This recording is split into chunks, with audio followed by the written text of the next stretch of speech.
Vashon-Maury Island Land Trust is known, one, for its professionalism, and two, for the partnerships it forms. Their partnership at the county level, when I was working for Dow Constantine, was highly regarded. When they came in on a project, frequently it would be ratcheted up as far as its rating, in part because the lands are well stewarded and they're known to use the money well when it comes through. It's a seasoned land trust, and it's very well respected, King County and at the state. There is a spirit of the place. You know, you're in the middle of Seattle, for heaven's sakes, and 15 minutes later you're here. It's kind of a miracle. That's really what gave the land trust its leg up, is we really weren't discovered for so long. The very first piece was the very first transaction we did. At that time, we didn't even exist yet. I made the offer, put down the earnest money in my name representing a not as yet named nonprofit. That's what the purchase and sale agreement said. And then after having it accepted, I rushed down to Olympia and created a nonprofit. And then we went for our tax 501c3 right away. So it really, by the time we closed, we were at least legally a nonprofit for the state of Washington. It was two-pronged in the beginning. One was save as much as we can, and two, identify what we need to save. We had this 1986 community plan, and in the back of that plan was a list of all of the environmentally sensitive areas, particularly that had unique or unusual wildlife. That was our Bible. We started on a shoestring. We actually sold lemonade at the Strawberry Festival to get enough money to put a down payment on a piece of property. It was about 1990-something that I read about the land trust, and I thought, I wonder what they do, and I wonder who they are. So I wandered into a meeting, which happened to be an annual meeting of the land trust, and here was the annual meeting of the land. Rich, deep voice. It was Yvonne Cooperberg, and she was reading the deed that the McLeods had written to the land trust, giving their 22-acre piece that Toby and I had walked in so many times to be put in preservation for future generations. The grantors, Henry W. McLeod and Doris R. McLeod, husband and wife, for and in consideration of the natural environment and for maintenance of open space in its natural state, untouched by development of any kind, as an unimproved wildlife habitat forever, do hereby convey and quitclaim to the Vashon-Maury Island Land Trust the following described real estate.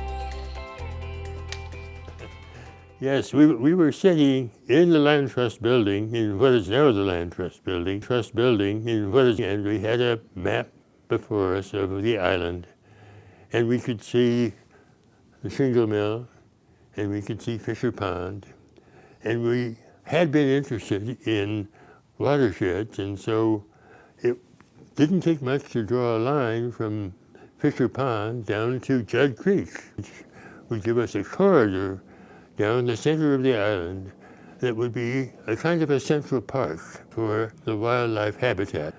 And if we could connect those two watersheds, we would have a key area that divided the island but also united it. That led early on to an interest in the Fisher Pond. And Dave Warren, who was executive at the time, spent long hours and weeks and months and persuading him that giving his land to the land trust would be a legacy that would last much longer than anything else he might do with it. And that was a major watershed for the land trust because now we had land and we didn't have the money yet, but we had the land. And it was a good place to start.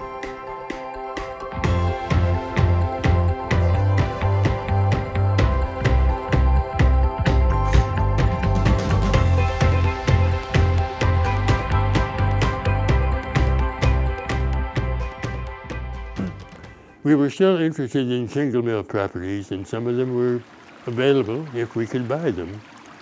And we had a large mortgage on the building to pay off, and we realized that we needed to get a major fundraising campaign to build a little war chest, a bank account. And we thought maybe $500,000 would be a good place to start. It seems outrageous at the time to think about a thing like that, but in fact, that's what we did. There was, at the time, a growing sense of satisfaction that what we were doing was working. And we didn't know that when we started.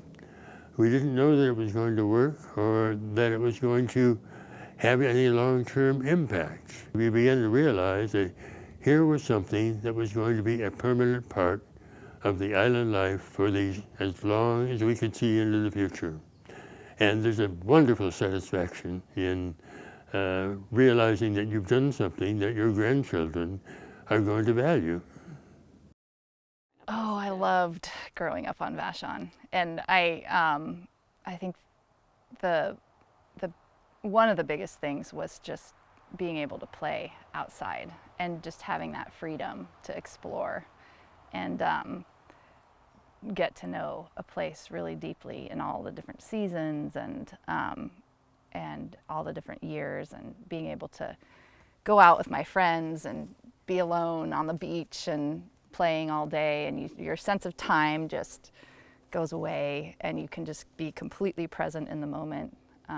I didn't realize when I was a kid how much a gift that was, because it just was always part of my life. We realized that people needed to have access to be enjoyed, and that access needed to be controlled, and the trail is one way to do that.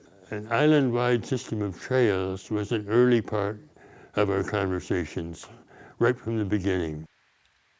We have good evidence that people on Vashon can respect the access and respect the use of trails. I hope so. To be quiet, to pick up after themselves, to honor the rules. And some of the different pieces of land have slightly different rules because the generous donations of the landowners came with some reasonable stipulations. And I think as people abide by the rules, we can protect access, and the notion of having trails through some key pieces of property, I think, is really important.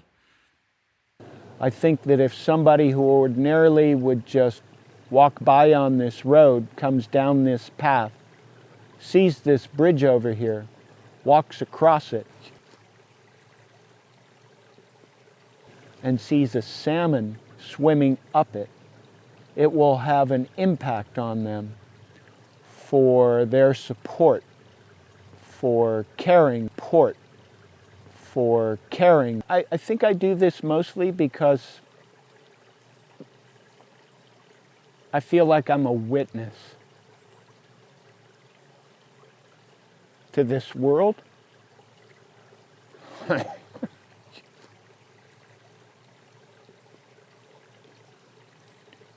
That we depend on and that we can so rarely acknowledge has a right in and of itself to exist.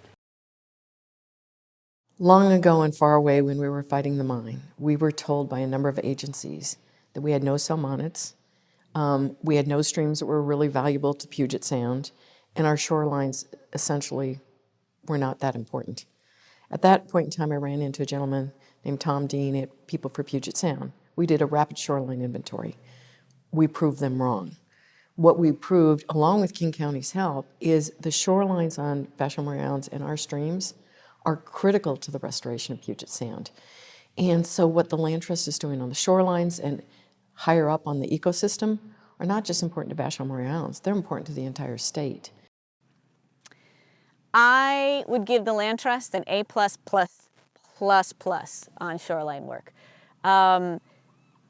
It's been really great watching that from sort of the early days and now really evolving into one of the central focuses as we're looking again at the great risk that Puget Sound is in, the importance of the shoreline protection, the incredibly high value to the greater Puget Sound system that the shorelines here on the island play.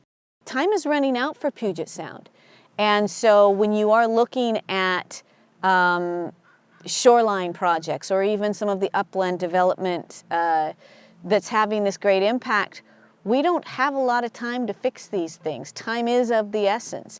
None of that can happen without the individual power of the people supporting the land trust to do the work that they do, to develop the partnerships that they're doing, identify the projects that, yes, it may be a project that ultimately has legislative support or county funding that comes together, but that doesn't happen magically. That happens because the good folks at the Land Trust have made that happen and put that together. There's an amazing body of work that happens from the people who are the boots on the ground, whether it's pulling the Scotch broom, doing different restoration work with Abel, salmon watchers to help determine what recovery efforts are producing.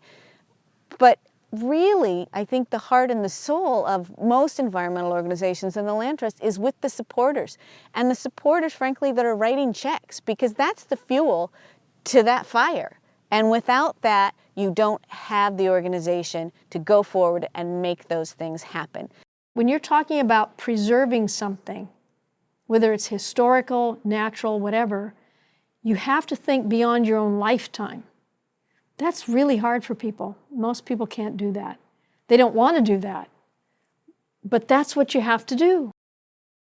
What really gets to my heart about the Land Trust and the efforts of all the people is how continuous it is. Thinking back along the lines of all these people we have to thank that we just don't think about that much, you know, and the fact that a lot of these early people are still involved in the Land Trust. You know, they've never given up, and they're there, and that's a pretty neat thing.